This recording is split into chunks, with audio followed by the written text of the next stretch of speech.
Hello and welcome back to the first full episode of the House of Hoosier podcast here in 2024-25, brought to you by the Field of 68 Podcast Network.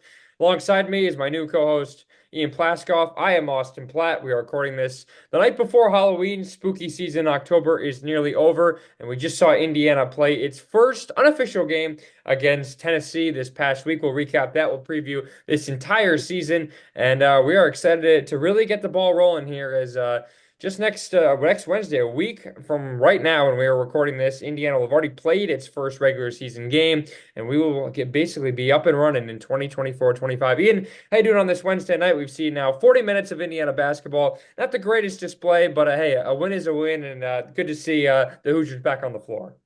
Yeah, I'm always happy to see Indiana basketball in action, but it feels weirder this year because everybody's so invested in the football team now that I haven't really seen too many people talk about basketball season yet, but it is approaching quicker than most people imagine. And obviously, one exhibition played already. A lot of things to take away from that exhibition. We'll dive into it. But yeah, really strong showing down in Knoxville and really excited to get the season officially started. Yeah, it's we never want to obviously overreact to anything that happens. It's just one game, but obviously, it's a little bit different playing a team like Tennessee, going to Knoxville, ranked team nonetheless. Obviously, a team that fared very well last year in the NCAA tournament. So, I know it's you never want to grain of salt. Always take it with a grain of salt is always the mindset, but it just feels a little bit different considering the non-conference schedule really is pretty weak other than those games in Atlanta. So we'll get to all the schedules later on. This will be a longer episode. But if you haven't, it's your first time tuning in, welcome aboard. We did our first little preview episode, which is available audio only, just kind of reintroducing the podcast. Obviously, Ian introducing himself, being on board with me this year. But I guess now let's just dive into Tennessee, things that we saw, things that we liked. I got to watch a little bit of this game. I caught a little bit of the first few minutes when it was kind of sloppy, and then kind of caught the last 10 or so minutes when Indiana grinded out a pretty good win. But Ian, I guess overall first takeaways and kind of what do you take away after 40 minutes of IU hoops? Yeah, like you said, Austin, grain of salt, but there were a lot of good things to take away. I was able to see the first half live, and then I went back and rewatched the second half the other day. Um, the thing that stood out to me most, and I think it's what got all the media coverage as well, Miles Rice had a stellar performance throughout the whole game and really commanded it. Indiana's offense looked much more dynamic with him running the point, which was a little bit expected to come into the year. But a 20-point showing for Miles Rice, clutch baskets down the stretch, and some nice passes to Malik Renew, especially to seal the deal away. Miles Rice stood out to me to start things off. We'll have a lot more to take away from this game, but I do want to hear your thoughts on his performance. Yeah, he was great. Obviously, I like this team, the fact that they play fast. I'd much rather them play the style you're going to play in the regular season. Treat this like a regular season game. I get it. You want basically you want everyone who's healthy to play. There's no doubt about it. There was no Trey Galloway. There were a few guys.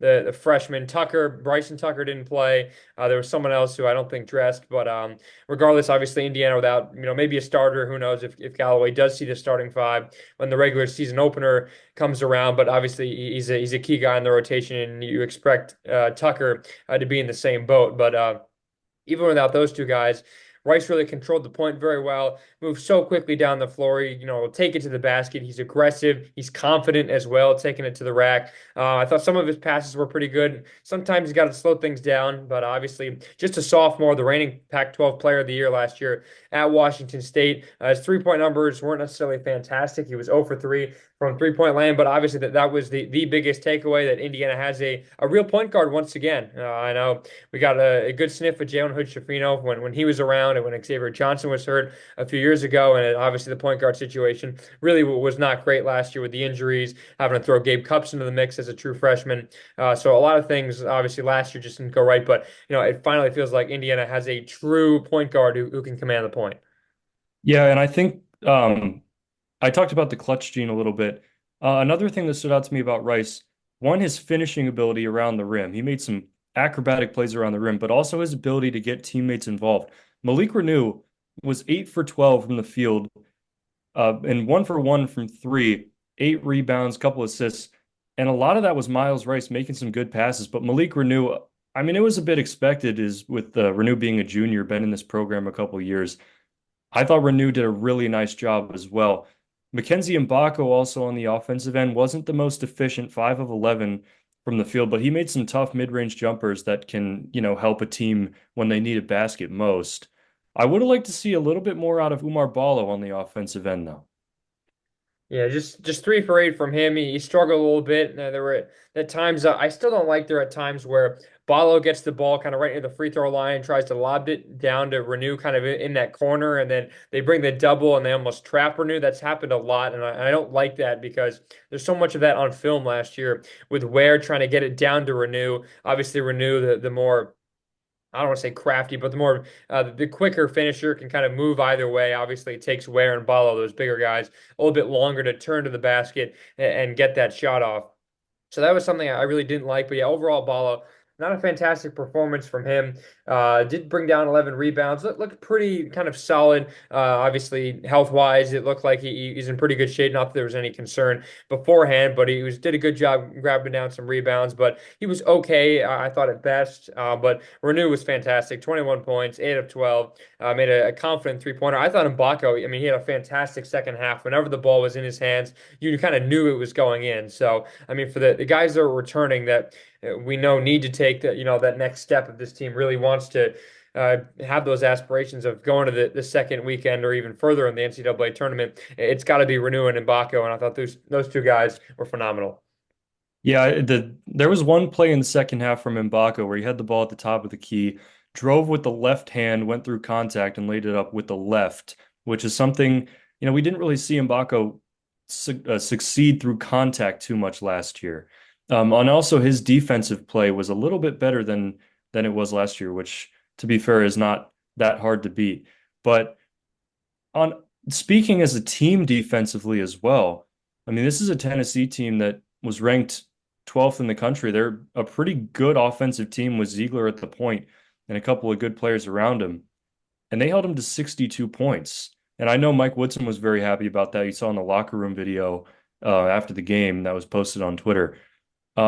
Really strong from the starters and the bench with Cups. I like the minutes from Langdon Hatton a lot as well defensively. And as a whole, pretty happy with the 62 point margin there, or not margin, 62 point performance from this defense.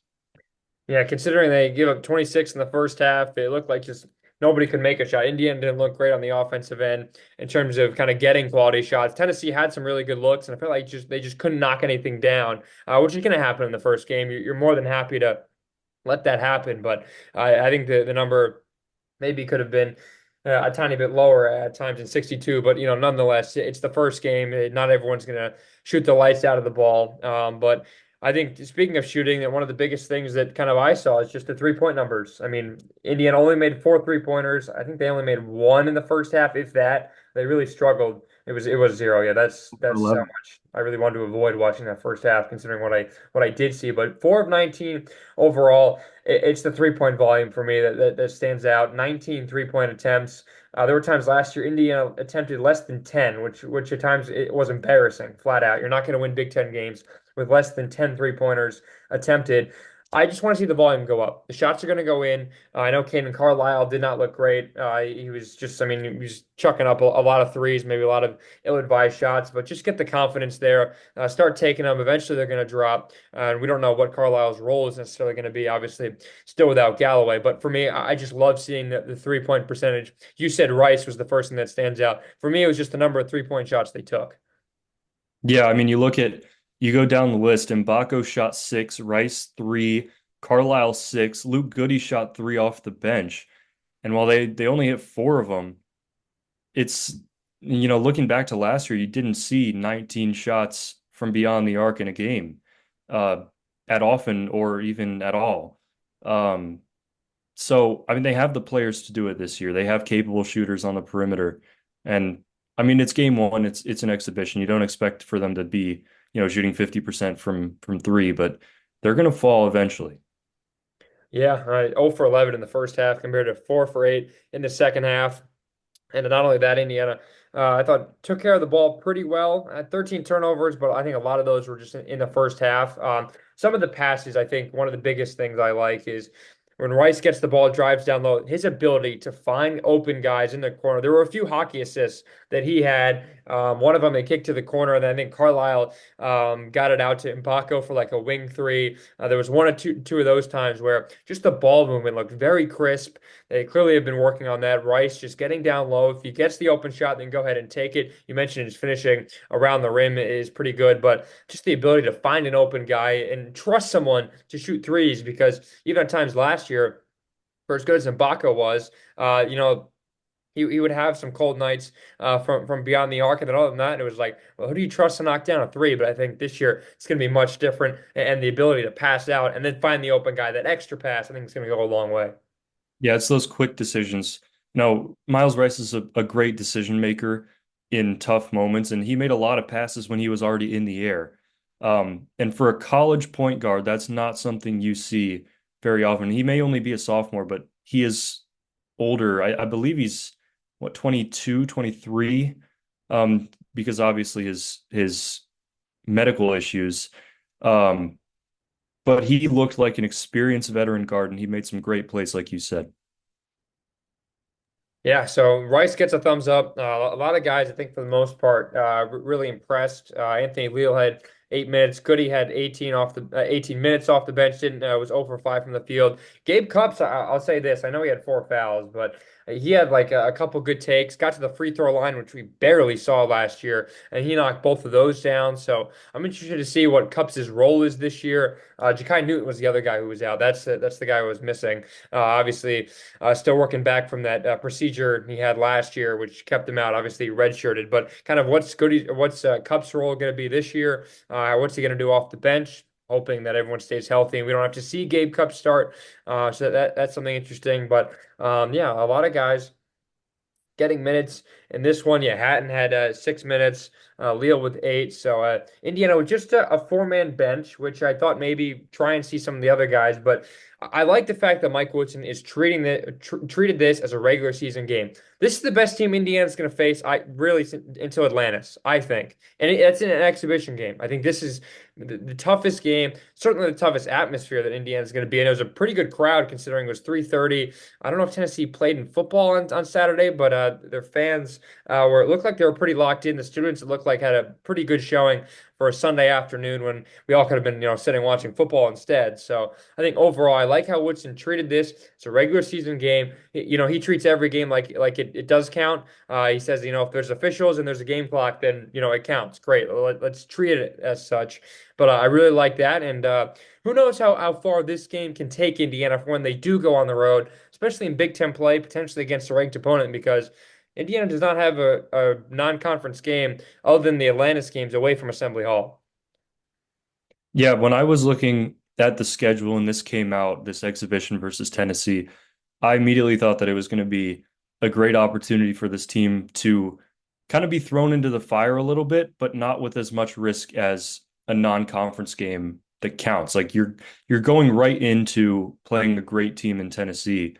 Um, and yeah, technically you have nothing to lose, but in reality, that's a game where you can treat it as like a difficult environment, almost like a tournament game, even with an SEC opponent that you're not going to see until March. If you're to play them at all, if you're not going to play them in the non-conference. And taking that approach, I think will help this team down the stretch, especially going into this non-conference schedule, because they know what it takes now to beat a good team on the road. And they'll be playing good teams at home, they'll be playing good teams on the road. They've seen, they've done what it takes to win. And they even did it shorthanded too. Um, so I think it'll only help them down the line. But again, you can't really take too much because it's one game and, you can't really take too much from one game, but from the signs of it, it looks like it could be pretty helpful. Yeah, we'll see. I think it was um, who was it? Mullins, or rather Tucker. I don't know why I keep thinking Mullins. Still too much focused on the recruiting trail, but Tucker got kneed in practice, so he didn't play. So Woodson said he could have played, but they just held him out. Obviously, no point in risking an injury. Galloway, we're still kind of not sure, but obviously Indiana laces him back up on Friday. They're at home against Marion on Friday night for their second and final exhibition game. All right, so with that out of the way, a solid look against Tennessee. A lot of good things to take away. Obviously, room for improvement. That first half was something obviously Indiana has looked at plenty, but obviously you're going to want to put that one in the rearview mirror pretty quickly considering the way those first 20 minutes panned out. Let's go more into the preview of the season. Let's start with the roster construction. Obviously, we talked a little bit about this last time, but obviously, the big losses. Khalil Ware goes to the NBA draft, and then you lose three guys, I believe, to the port. You lost Anthony Walker to graduation, Xavier Johnson to graduation, Peyton Sparks. Was CJ Gunn and Caleb Banks all hit the portal, finding new schools. So I think those are the only now six guys that left, two to graduation, one to the draft, and three to the portal, if I'm not mistaken, of the rotation guys. But Indiana obviously brings back a pretty good chunk.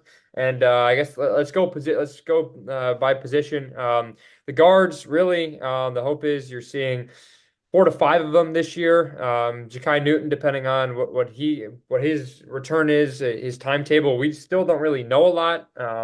He's still working back from it. Woodson's being very cautious, but hopefully you'll have Ja'Kai Newton in there. Miles Rice is the point guard. Gabe Cupps is a sophomore now. He's the backup. Anthony Leal we saw off the bench. I assume he's going to be playing some minutes considering he's pretty good defensively, and he had some good defensive moments, not only in the game against Tennessee, but no, last season as well. Thought he turned into a really good on-ball defender. Cannon Carlisle could be that other shooting guard potentially behind Trey Galloway. So that's quickly six off the top of my head. I don't think we'll be seeing anybody else, but it feels like up to six guards we could be seeing. Overall, I think you have to feel pretty good about this. The three-point shooting, I think, is the one question, though. Yeah, I mean, thinking back to last year especially, this guard depth is a lot deeper than it was last year, and that was pretty evident when the injuries came to Galloway and Xavier Johnson when Gabe Cupps was starting at point guard for Indiana. Now you've got Galloway and Rice likely starting, and then Cupps and Carlisle. So that's two tandems that you can have as your point guard shooting guard without having to play them together. And then you also have Anthony Leal back there, like you said, who can shoot the three ball. He can play some solid defense. Um, it's a deep, deep guard room, and they can all make plays. Some of them can shoot the three ball, but that's going to be the key. Um, Miles Rice, not really known to be a three-point shooter from that point guard spot. Galloway has been off and on the past couple of years. Leal has been pretty much known for his three-point shooting, regardless of the percentage. Um, and then Carlisle's kind of my mystery guy for this year because he's in a completely different role than he was in at Stanford. I mean, he had a 40-point game at Stanford, but now he's playing backup, and he's a combo guard. He could run the point, he could play shooting guard, likely more of the two guard. But one game isn't enough to see how he's going to fit in this system, and I think that's something that we'll have to see develop over time. Yeah, I think the first thing you said really stood out. Just the depth of the guards is the fact that Indiana can feel confident this year, putting an entirely different five guys on the floor and still feel good about themselves. I think that's just the biggest difference, especially with the guards. I mean, Indiana was so thin last year, and really not having Ja'Kai Newton really hurt them.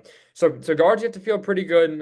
Five or six of them we should be seeing basically on a nightly basis, assuming pending health, obviously. So with those guys out of the way, got to feel pretty good about them. The forwards on the roster it is Mbako, Bryson Tucker, Malik Renew, and Luke Goody. Goody obviously can shoot the three, kind of plays like Mbako. He's got room to improve defensively, but has a pretty good stroke, and he will be confident to take shots off the bench. So for those four guys, I mean, we know what Renew can do. He is all Big Ten All First Team ceiling. We know kind of, and he looked great on Sunday against Tennessee. We already mentioned that. He's got some room to improve defensively, but I thought he was much better defensively. Can he stay out of foul trouble is the biggest question for all of us. If he can do that, then he certainly has NBA potential and on all of our minds, considering the moves he has around the basket. I think he's going to get better with that right hand. as well. Tucker, obviously as the only freshman really on this, the only true freshman on this team. What's his role going to look like? I think he's similar to Carlisle, where we're not entirely sure yet. Obviously, he's a little banged up now, but then obviously Mbaka is going to take a big step forward in year two, Big Ten co-freshman of the year, and Luke Goody we've seen a lot at Illinois. So another good group of forwards that those four guys should be playing a lot on a nightly basis. Yeah, the thing that stands out to me about the forward group, they are all capable offensive players. Defense is where that's going to matter, especially in the Big Ten. I mean, Luke Goody is probably one of the worst defenders on the team, on the lower end of that. Malik Renew can definitely step up. He has to stay out of foul trouble, like you said. And then Tucker, any freshman is likely going to struggle defensively in the Big Ten, especially at that forward spot at 6'7". And then Mbako improved gradually over last year. We saw a little bit of a flash defensively in the Tennessee exhibition, but that's going to be key because the Big Ten has a lot of forwards that can dominate a game offensively. And you got to have a guy along with Paulo in the middle that can stop them and stop them without fouling. Um, so I'm not worried at all about the offensive potential of the forward group, but it's that defense. That's gonna be the big question. I think that could go with a lot of this team. I think just in general, I think that there's a lot more shooting. There's a lot more volume, three pointers. There's really a lot more of everything. But defense could be my question, I guess, to this point, especially with the forward. But those four guys will be seeing a lot. And then the centers, Ballo, Langdon Hatton, and then Dallas James, who is the transfer from South Carolina State. Ballo's going to be playing a lot. Something else that I should have said about Sunday. We saw a lot of Ballo and Renew on the court at the same time. So the starting five was those two alongside. It was Mbako, Carlisle, and Rice. So we'll see obviously what happens when Galloway gets back. But we're going to see, it feels like a lot of Ballo and Renew on the floor at the same time. But obviously when Ballo gets into foul trouble, obviously has to sit on the bench.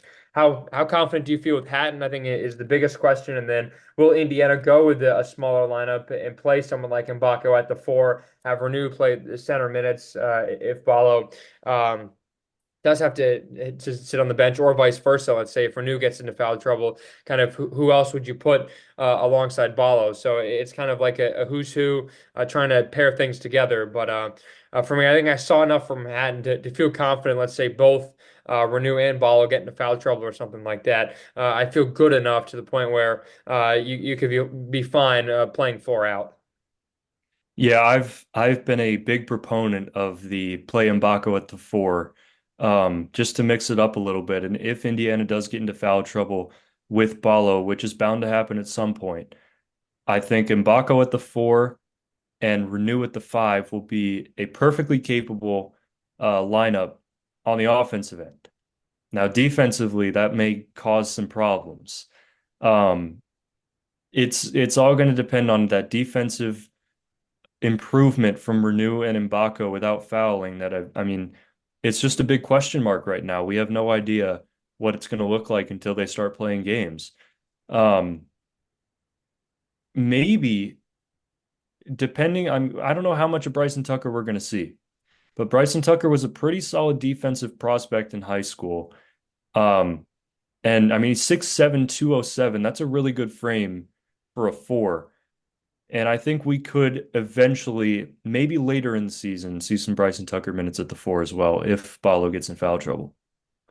Pending health, obviously, too, with Ballo and Renew. So some things to be worked out. But that's essentially the roster, and we just kind of ran through all of the guys we should be seeing this year. There were some other transfers brought in from other schools, and then obviously the walk-ons as well. But that's kind of the roster construction going into 24, 25. All of the scholarships were indeed filled. I believe Dallas James was that last one, the 7-footer transfer from South Carolina State. So let's go now from the roster to the schedule. Obviously, this always, brings out the best in Indiana fans with the way the schedule is constructed, especially the non-conference. Everyone's got something to say. But just kind of quickly looking at it, Ian, the non-conference schedule, Indiana really should be unbeaten going into Atlantis. And the hope is you are still undefeated after Thanksgiving. And, obviously, best case scenario is you're going into 2025 with one or two losses, if that. But the non-conference schedule is incredibly weak this year, other than Atlantis. But no true road game. It all depends on kind of who else wins in the battle for Atlantis. First game is against Louisville. Then I believe it's West Virginia or Gonzaga in that second game, win or loss. And then from there on, we'll see how it goes over Thanksgiving. But a weak non-conference schedule and overall things considered, I think a pretty favorable conference schedule as well. But let's start with the non-conference. Kind of your first thoughts when you look at it now as it's all laid out. Yeah, I mean, this non-conference schedule is pretty much fully, riding on Atlantis. I don't think there's a quality resume win if they were to win a non-conference game other than South Carolina at home on November 16th. If that. Um, and Atlantis is also going to be, other than that first game, like you said, they don't know who they're going to play, depending on who wins and if they win that first game. Now, if we go through the lineup for who is in Atlantis this year, as I pull it up, it's Arizona, Davidson, Gonzaga, Indiana, Louisville, Oklahoma, Providence, and West Virginia. So certainly some big programs in there and big opportunities for wins, but other than Louisville, Indiana doesn't know who they're going to play.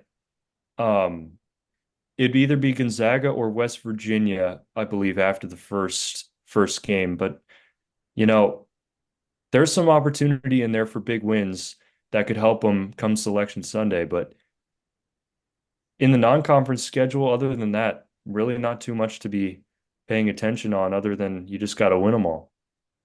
Yeah, I mean, last year the computer numbers did not favor Indiana, even though they had a pretty good record at the end of 2023 going into conference play. They were the only 2-0 team after those first two Big Ten games, and the computer metrics just did not like the small margin of victories against teams like Army and Florida Gulf Coast, and those early non-conference games getting blown out by the likes of UConn, the likes of Auburn, and others. Really, just the way Indiana lost last year was bad, and even the way Indiana won was pretty poor, and that was really put on display during that Morehead State game right after losing that tough one to Kansas. And Indiana really should have lost that game. To Morehead State. So the RPI numbers, the computer generated numbers, hated Indiana, and maybe coaching staff saw that and said, hey, you know what? Let's kind of not necessarily run it back, but let's make it an easier non-conference schedule. Let's win these games big. Let's not make it stressful in the final 5 minutes, and maybe that should help Indiana. But I don't like that there's not a true road game in there. Just in even each of Woodson's seasons, there has been one of those. I will say losing the ACC challenge really hurt, really really stunk, and you're not getting that back with the Big East or another team, kind of that Big East whatever it was called. There was what was it? There was some name to it. It's the Big East games. The Gavitt games? Gavitt games, thank you. Yes, Yeah. that escaped my mind, but you don't have that. There's no, Big 12, Big 10, Big 12 battle because the Big 12 went with the Big East.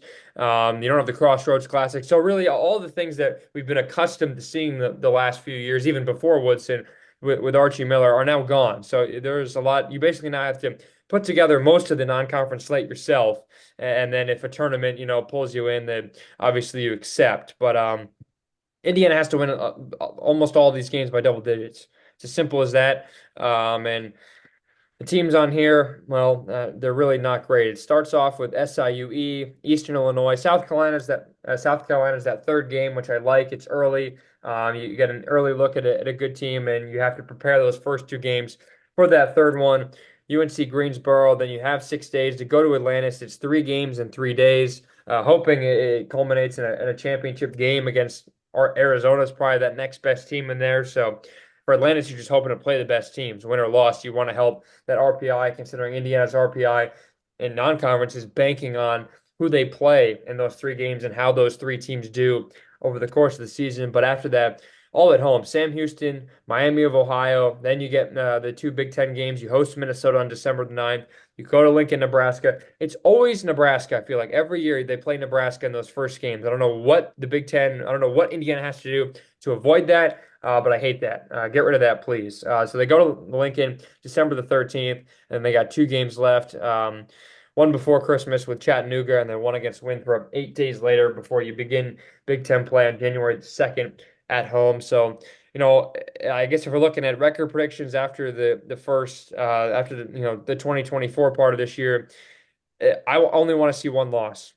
This team should only be losing one game. You should win every game at home. You should expect to win every game at home, whether it's Big Ten or not. And you should, maybe you lose one game in Atlantis. Obviously, the atmosphere there is weird. Playing on a neutral court in a completely different area is going to be different for a lot of the guys. But this team can only, I think, afford to lose one game if you want to get a top four seed and be a team that's in really good shape to make the second weekend come the NCAA tournament.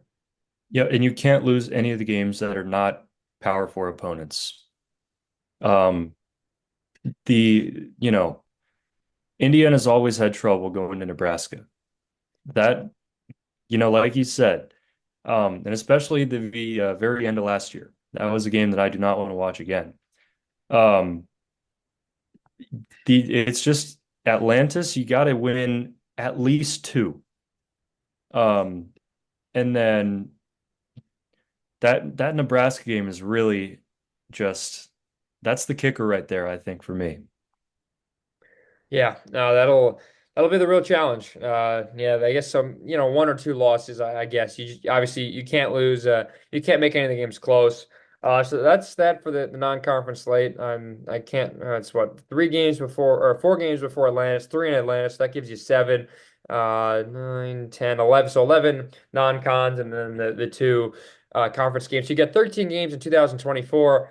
11 and 2, 12 and 1. It has to be that, in my opinion. You cannot allow the computer ratings to get after you with a loss at home against a non-conference team. I don't think this team should have a problem with that. I don't worry. They seem much more cohesive than it was last year, just based on that first exhibition game. People forget the first exhibition game last year against UIndy. Indiana was down by one at the half. So, at home. So, I know apples and oranges, different team, different situation. But the fact that you just beat Tennessee on the road in an exhibition game in your first one gives you a lot more hope that the non-conference season will not be like pulling teeth. So that's that for those 13 games. Then the Big Ten slate arrives. Obviously, the challenge now, you got to play 2 games out west, which for Indiana, I think is a good thing that it's on later in the year. It's actually that last week, March 1st and March 4th. But Big Ten slate is tough. Still same deal. It was 18 games and or it's eight. No, it's 20. It's still 20 games. Um, not much changes other than the fact that you're just playing different teams. You're only playing 2 teams twice. I think Penn State and Purdue are the only teams that Indiana does play twice this year. Obviously, that Penn State game is at the Palestra for that road game, so it'll be a cool environment to be in. But I think the Big Ten schedule is actually pretty favorable in all things considered. So in 20 games, I think you should be looking at 13 and 7, 14 and 6. I think 2 years ago, Indiana was 12 and 8 in Big Ten play, which was just enough for them to get that bye. But I think this team should be kind of shooting for a 13, 14, 15. Yeah, I'm right with you. Um, we'll look at home only, away only, and then home and away. Ohio State's also in that home and away category. So Ohio State, Penn State, Purdue. Um, and I think those road games at Ohio State and Penn State are probably two of the places you would want to play out of anywhere on the road. The home only games, Illinois, Maryland, Michigan, Minnesota, Rutgers, USC, and UCLA. Um, it's going to be definitely interesting. The new look Rutgers team, don't know how they're going to play because it's, young guys, freshmen. Um, and then Illinois at home, I think that will end up being a pretty solid game. But, you know, Maryland, Michigan, Minnesota, probably near the middle of the Big Ten in the standings, maybe closer to the bottom. And then these away games that are going to be difficult here. This is what I'm really trying to focus on as we look down into the season. Michigan State, Nebraska, and those are the two big ones for me. But the total, all the away games are Iowa, Michigan State, Nebraska, Northwestern, Oregon, Washington, and Wisconsin. And those Oregon, Washington out west, like you said, late in the year, doesn't really disrupt too much of the schedule right in the middle. So it's I think that's a pretty good thing for Indiana. Um, but it's always tough to win on the road at Michigan State and Nebraska, especially for this Indiana team. Um, and those are two teams that are going to be pretty solid near the top of the Big Ten. Iowa could turn some heads this year as well. Um, but I think if you go, 11-1 leading up to the Big Ten, maybe 10-2 at the minimum, gotta win, like you said, anywhere from 13 to 15 games in the Big Ten to put yourself in a good spot for a seed. Um, and the road games that you gotta win for that, Michigan State, Iowa, Nebraska. I think they'll have a pretty solid chance at Northwestern, although Northwestern in Welsh Ryan always has the tendency to deliver some good games. Um, and then that travel is going to be interesting with Washington and Oregon because you don't know how they're gonna recover switching time zones and going 2,500 miles out west. So those are two wild cards there. But 13 to 15 wins in the Big Ten, feeling pretty good. Yeah, those road trips are tough. The early trip to Lincoln, Indiana's kind of struggled to begin Big Ten play, especially on the road. These past few years, we saw that last year with, I mean, the Michigan game. Even when the game they won was very sloppy against a team we didn't know would be as bad as they were with the Wolverines. Obviously, with the whole Juwan Howard coaching situation, but I think Dusty May could pull that team together, especially with some of the transfers he brings from Florida Atlantic. So that team, I think, could be good. But you don't have to go to Ann Arbor this year. Michigan State's always a tough place to play. Izzo always has those guys ready, and Indiana feels like they barely win at the Breslin Center. We know the history of not winning at Madison. Um, Obviously, you got to play at Mackey, which is not fun. Playing at the Palestra could be difficult. Ohio State, I don't necessarily worry about, although maybe they could oddly be somewhat good this year. Northwestern, I don't really worry about. I worry about the trip to Iowa. I always do. Fran McCaffrey somehow, some way, always finds a way to beat my what's in it feels like. But all things considered, I don't think the schedule is terrible. If you can get, let's say, two of those five tough games, if you can win at Nebraska, Purdue, Penn State, Michigan State, Wisconsin. You can get two of those five. I feel pretty good about yourselves, and then you take care of business. You beat Ohio State. You beat Northwestern. Obviously, one of those two may be out west, Oregon and Washington. We'll see how those two teams are. But it feels like you go around 500 in Big Ten play on the road. That gives yourself a pretty good chance to be good. But it's tough to get wins in this conference, especially on the road. I mean, Purdue has kind of they've been the runaway team the last few years, and even they dropped some games on the road that makes you scratch your head and whatnot. So that's kind of it for the schedule. It all rounds out. And second Saturday in March, Indiana will host Ohio State for Senior Day before the Big Ten tournament. Hallelujah. It is back in Indianapolis. We can travel there. It is nothing to worry about. It's not in Vegas. We don't have to worry about any of that crap. So it's a nice, easy trip for Indiana, the Big Ten tournament. Maybe this is the year that Indiana finally gets over the hump and gets one and wins their first Big Ten tournament since it was basically created right around the turn of the century. So that's that for the schedule. I think not having to play at UCLA, I think it's good. You don't have to go to Illinois. Thinking about the other teams that are going to be good in this conference, obviously Purdue's going to be right up there, so you have to go to Mackey. But avoiding playing some of the top teams on the road, I think, will go a long way. But then yet again, it's all preseason projections. So that's that. Now let's go to our superlatives. Excuse me. We've done this every year. Usually I get all of these wrong. But now that we've been through the schedule, let's start with team MVP. Ian, who's going to be the guy that is the most valuable player at the end of the season? Yeah, I'm a little bit caught up on this because there's a difference between most valuable and best. And I think the most valuable player on this team will be a healthy Umar Ballo because he has that ability not only on offense but on the defensive end as well, using his big 7-foot frame, shot blocking ability. My other guy that I would have picked would have been Miles Rice, but Rice just doesn't have the defensive capabilities that Ballo does. So I think Ballo will be more valuable down the stretch for Indiana. You said it. Rice was the guy that everyone, had their eyebrows raised against Tennessee, and I think he's going to be the team MVP. It all starts with your ball handler. You have to have a solid, steady point guard who can distribute. He'll hold on to the ball. He'll make the right decisions. He'll shoot it when he has to. And Indiana really hasn't had that, I don't think, in past years. Hood Schifino, obviously, not and maybe at times not a traditional point guard because there were some times he shot the ball really, really well, and he'd get downhill and he'd do those things. But Rice with just his speed is much more of a facilitator, and he does all the little things right. I think if he really, doesn't hit a wall, I want to say, and builds off that fantastic Pac-12 Freshman of the Year type season and doesn't have the sophomore slump, I think he'll be the most valuable player. It all starts with your ball handler. If he can get everyone else involved, and especially if he can, create some space down low. I just think about the play that ended it against Tennessee.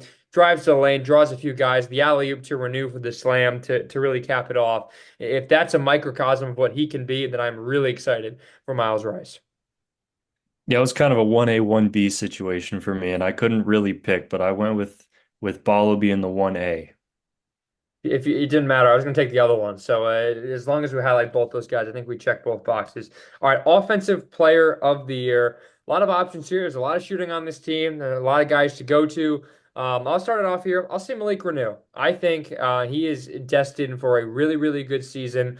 Some of the moves he made, he looks stronger, looks more poised than he was last year. Feels like there are times where he'd miss a shot and always look at the refs or look at the bench or have that look on his face like he didn't know what he was doing. But we didn't see that as much. They have to drop, I think, more plays for him. Make sure he avoids the double team. But if he's quick with it and if guys are communicating, I think he can pass the ball well out of double teams. There's going to be more guys to shoot the ball around him. So I'll go Renew for Offensive Player of the Year. Led the team last year in points per game, which is pretty remarkable considering I think what Khalil Ware did at times. But I'll take Renew for Offensive Player of the Year. I mean, disregarding Miles Rice here because it's pretty, inherent that he's going to be up there in the contention. So, and we've already talked about him already. I will also throw Mackenzie Mbako into that conversation. He is probably the guy on this Indiana team that is most able to create his own shot and knock it down. We saw a little bit of it in the Tennessee game in the exhibition, creating off the dribble. He can catch and shoot. He can pull up with that 6'8" height over his defender, who's likely going to be shorter than him at the three. Um, if he knocks down the three ball at where he did last year, or even better, and can mix in that shot creation, I think he could be a big piece offensively.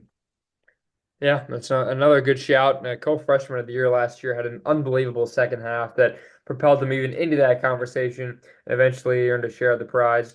Defensive player of the year. We mentioned defense could be a struggle here. I think Ball is the answer, just with his height. And we saw this last year with Ware.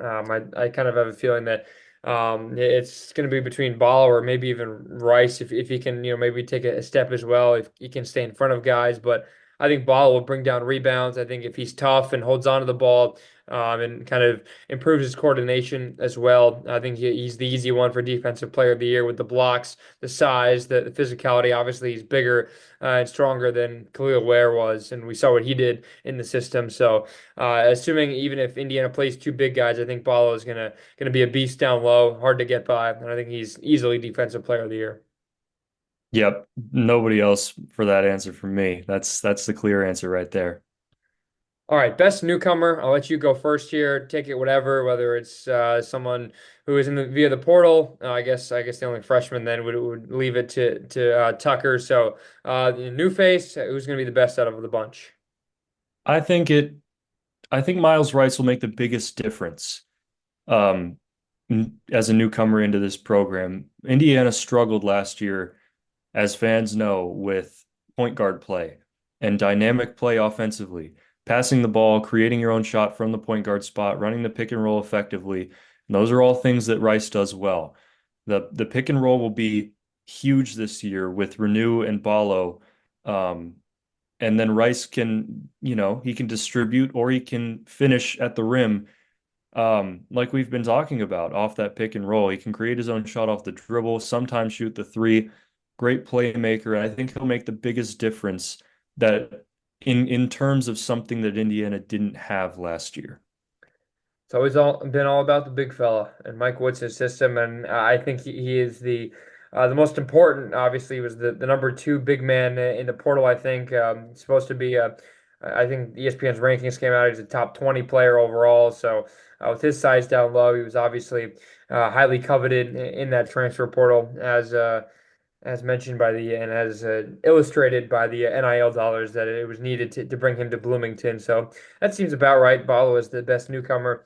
Now let's just kind of throw some things out at the very end for this season. Let's start with keys to success. For me, this team has to shoot the three ball. They have to shoot the three ball well. They have to be confident. They have to take the right shots. You need the volume to increase. And in order to win in this sport, you need offense and you need to score. And I'm happy if the team scores points and maybe the defense dials it back a little bit. Not that Woodson's ever going to not focus on defense, but I'm happy to play the games in the 70s and 80s this year compared to prior years, assuming everyone's healthy and everyone, no one goes on a ridiculously cold streak and finds himself on the bench. I think the three ball is the key to success this year. Yeah, that's one thing for me. Free throws is another thing for me. Getting to the line hasn't often been a struggle. It's being able to make your free throws. And throughout the history of Indiana basketball, that has been, well, at least in the post-Knight era, that has been something that has struggled yearly. So making free throws and then improving defensively is another one. I'm not really on the same train of thought as you on the philosophy, Austin, with playing into the 70s and 80s. I think this Indiana team will score, but they're going to give up a lot of points. And as an Indiana Pacers fan myself, it doesn't always work. And sometimes you got to focus more on the defensive end, even if that means sacrificing some points on the offensive end. And I think if Indiana does that, plays well defensively, and if they can win while scoring 65 points, 75 points, whatever it may be, I think the defensive intensity will be a big key to their success. Last year, so much of Indiana's struggles defensively was guarding the three-point play, let alone Indiana couldn't shoot the three ball. They couldn't defend the three ball, especially non-conference play. Teams were knocking down 8, 9, 10 shots. I mean, there was like people, teams setting program records for most made threes against Indiana. I mean, it was just a parade of made threes that were lighting it up. So, yeah, we'll have to see what Indiana does and kind of what they look like defensively. We're really not going to know a ton until the new year. So I think that's kind of where like all of what we're saying now. Well, it's not like we're going to learn within a week what the team really looks like because they're going to be playing, as Miller Kopp and Tamar Bates once said, tiddlywinks. So we'll see what happens there. Quickly, some bold predictions. I'll let you start here. You can go wherever you want here, players to the team, to statistics, to heck, Mike Woodson doesn't make it to the end of the season. But fire away.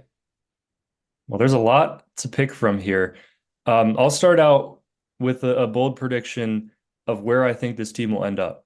And I think that they will return to the Sweet 16 at least for the first time since, what, 2016, I Yep. believe.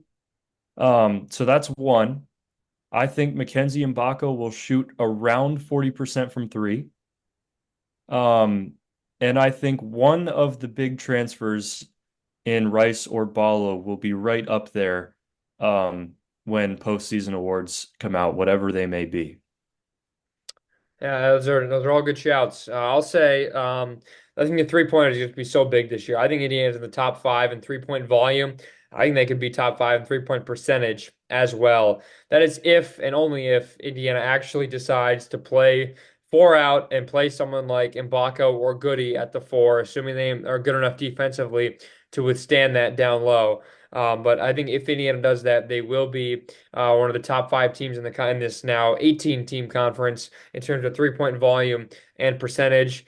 I think this team can get, and I think they will get to the Big Ten championship. Whether they win it or not, I'm not sure. But I think this team playing in Indianapolis, they nearly got to the Big Ten championship the last time it was in Indy. There was Woodson's first season, obviously, the phenomenal wins over Michigan and Illinois, nearly beating Iowa. If it wasn't for that stupid shot by a certain Hawkeye whose name I will not mention because that shot still lives in my nightmares today. But I think Indiana's good enough to get back to the Big Ten championship.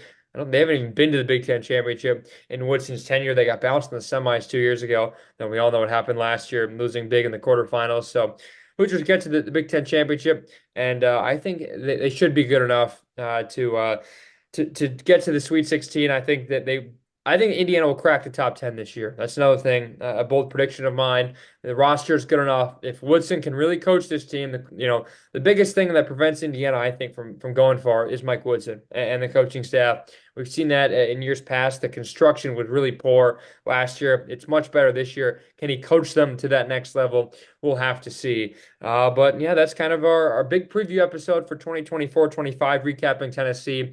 It all gets started next Wednesday against SIUE. The time of that game has been released. All the times are out. This year it is it's an 8 o'clock tip. That's disgusting. 8 o'clock first night. It's a Wednesday, so there's nothing else going on. But Ian, any final thoughts before Indiana plays on Friday against Marion with a 7 o'clock tip on Big Ten Plus? Um, I'll just say don't overreact. Whether good or bad, it's an exhibition. It's the second game of the year, plenty of time left, and this is a game that doesn't technically count, even though Indiana's going to play it like it's going to count. You're going to see some good, you're going to see some bad. It's one game. Don't overreact, but I am excited to see how this team continues to come together and how roles continue to develop and form. And I'm excited to see some of these mystery question marks get answered of players like Tucker and Carlisle, the status of Ja'Kai Newton, and when he eventually gets back, what his role is going to be. Um, but I really do want to see how this Indiana team plays against good teams consistently, and we're going to have to wait until Atlantis and the Big Ten season for it. For sure. I'm just the injuries. That's the biggest thing. How do Rice and Galloway play alongside each other? That's the biggest question I have right now. Where do Tucker and Newton fit it into the equation? It's not easy for the lone freshman to make his mark, as you mentioned, especially as Big Ten play comes around. But you feel like with his defensive capabilities, at least what we saw in high school, he should get a chance to get some defensive minutes, especially down low. If one of those guys gets in foul trouble, or if the four out necessarily isn't working with Mbako or Goody, someone like that at the four. But good news is 1 week from right now when we are recording this, it will matter. And Indiana will have their first game in the books, and fingers crossed they have a 1-0 record. But we'll be back before then, or probably be back early next week, potentially with a player on as we get ready for the 24-25 season. For Ian Plaskoff, I'm Austin Platt, signing off here on the House of Hoosier. Be sure to follow us on Twitter at House_Hoosier. We'll have everything on YouTube and obviously audio only per usual. But we will talk to you next time, 1 week until everything is free.